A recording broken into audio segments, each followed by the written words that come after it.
Hi and a big welcome back to China. Today I'm going to show you my apartment. I live in one of these apartments here directly above the supermarket. How convenient is that? Here's the supermarket and I live up there. The Big M, yes, it's a McDonald's. Less than 100 meters. Oh my God, less than 50 meters.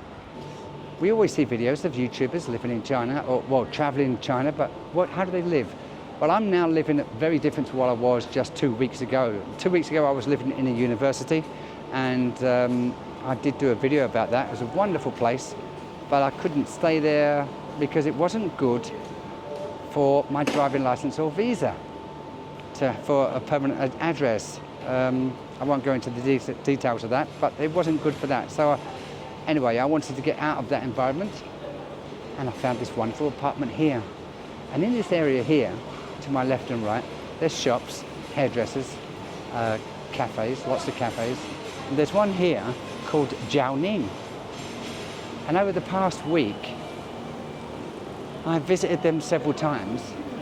And tonight, maybe tonight, I'm going to ask, let me give you a swirl of this, there we go. I'm going to ask these, and they don't know yet, if I can interview them.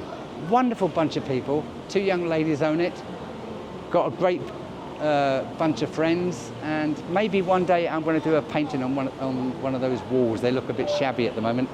We'll see how that goes. They don't do coffee, just teas, an array of different teas, but it's really nice, and a wonderful environment. And they play good music too, which I can't upload on here, so there we go. So that's another day. That might be the next video, I'm not too sure, but I'll show you them. Wonderful people, you're going to love them. I hope they say yes and talk to us on camera. And my favorite restaurant is like a steakhouse just down here. Let me take a little wander.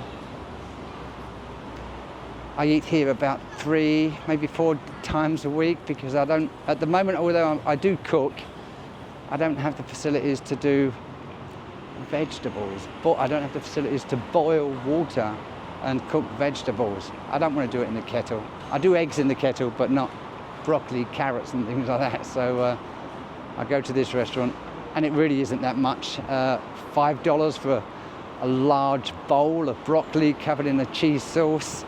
Another $5 for a plate of beef and cabbage with a bit of soy sauce and vinegar.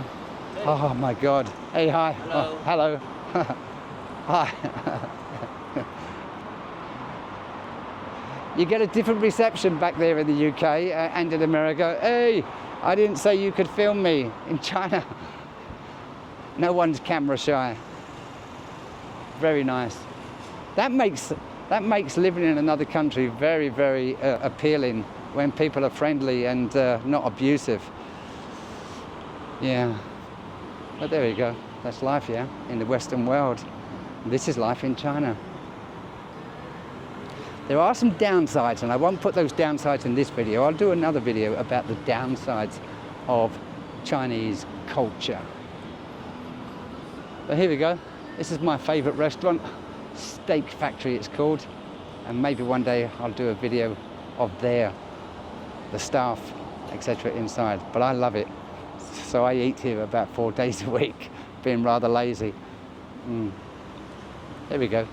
Right, so without further ado, let's get back and show you my apartment.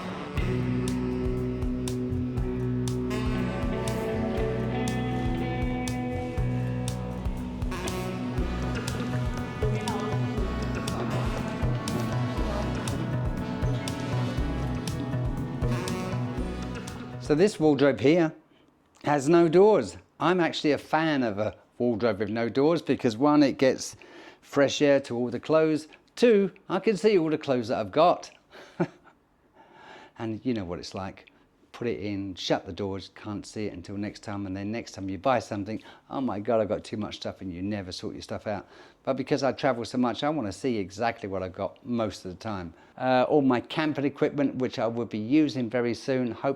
Hopefully I'll get up into the mountains, do a camping video soon. Needs to cool down a little too hot at the moment. That's all been in storage for 2.5 years. Now I've got that back, I'm happy. Ample cupboard space up here. And that's where my backpack is, because I travel. I'm a backpacker, so I do travel light, but when I do leave the country, in the event of COVID, then I put it in storage, and that's what's happened. Over here in this corner is my tools area and my cleaning area. So here I've got my vacuum cleaner, the brush and the mop and stuff like this, and a whole bunch of tools which I've collected over the years. Drills, saws, electrical equipment, plumbing equipment, etc.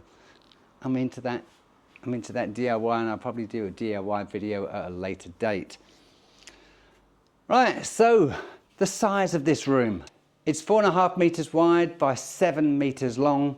So 4 7's 28. You might as well say 30 square meters, and maybe a meter less, whatever, but it does have a balcony. So it's got everything I need. Everything that I need to survive and live quite comfortably is in this room. It's only a rectangular shape, but the architecture and the landlord have done an exceedingly good job on decorating this. You know what it's like when you go to a hotel? You think, I'd like to stay here a bit longer, but it's too expensive. It's kind of like a great big hotel room. I've got everything I need. I've got excellent Wi-Fi. Got a kitchen, bathroom, and a sleeping area and a lounge area. It's really, really quite good. I've got one of these things here. I want to show you this. This is a mobile Wi-Fi, and I can take this anywhere I go. This cost me $7 to purchase, and it will cost me $3 every month.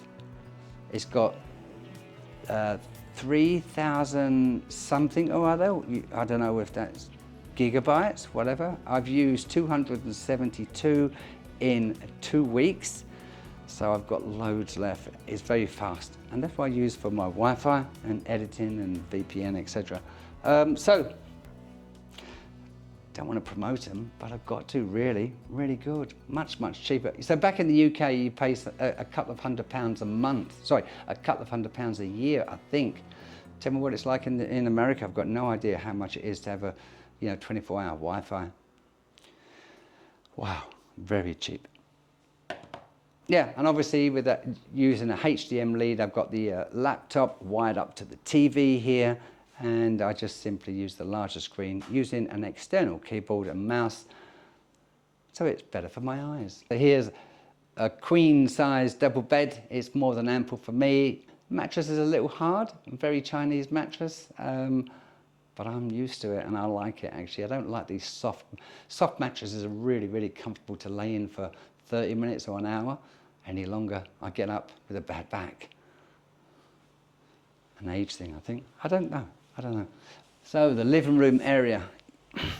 Not my choice of sofas, but I had no choice. It belongs to the landlord. The rug is mine, which I've had for several years, but it's a good size and it's extremely comfortable. On the screen, it doesn't look that big.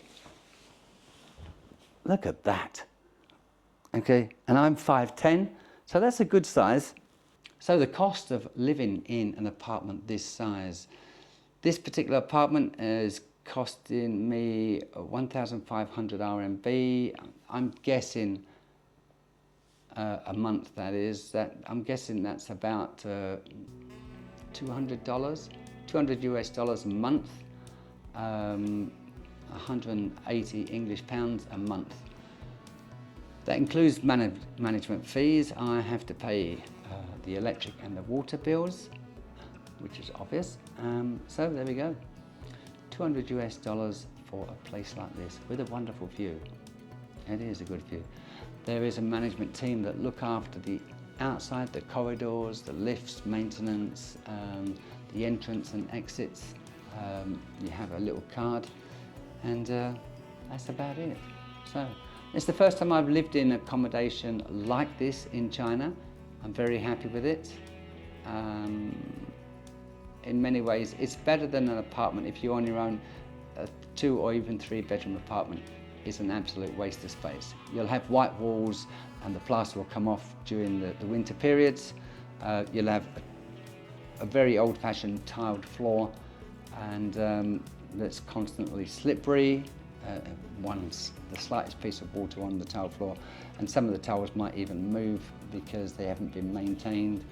You'll have probably maybe 2 bathrooms and leaking taps here and there. Not all of them, you know, but a lot of them are not maintained very well, the ones that are rented out to other people, especially foreigners.